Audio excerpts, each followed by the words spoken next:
आता सोलर बंद झाला का याला या नंबरला फोन करा. माझा सोलर बंद आहे. हा नंबर पण आहे तिथे. हा दिसत नाही पण आपल्याला सगळं माहिती आहे. आणि हे बघा हा पॅनल आहे. हा काच आहे ना घरावर ठेवायचा. हा काच घरावर ठेवायचा आणि ही पिन आहे चार्जिंगची. हा तर ही चार्जिंगची पिन इथं बघा हे काळं काळं आहे ना याच्यामध्ये टाकायचं.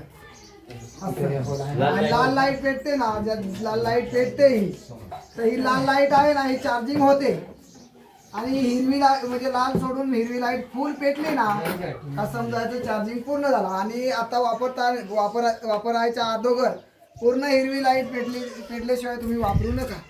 आणि तुम्ही जर कुठे काही चार्जिंगला ठेवत असेल तर असा ठेवू नका. शक्यतो असा ठेवा, कारण मग असा ठेवला तर पाणी वगैरे पावसाच्या काहीतरी याच्यात घुसायची शक्यता राहते. तर हे घुसलं तर हे होऊन जाईल पूर्ण, मग सॉकेट जळून मग त्याच्यात सर्किट होऊन जाईल. माझा सोलर बिल कमी जाईल. नंतर त्यांना ह्या नंबरला फोन करून सांगणार की माझा सोलर गेला, हे झालं ते झालं, ती चुकी तुमची.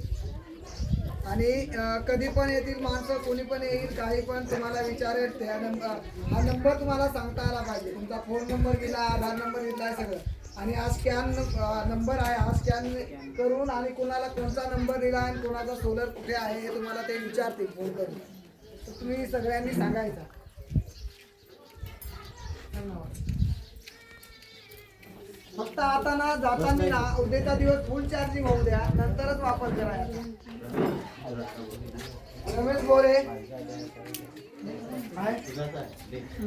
पहिला नंबर लाव. हा नंबर अजिबात चुकवायचा ना. हा नंबर ज्याचा दिला त्यांनी तोच सोलर घ्यायचा. आणि कुणाचा कोणताही चोरीला गेला तर नंबर इथे दिसतोय, आपला नंबर लक्षात ठेवायचा.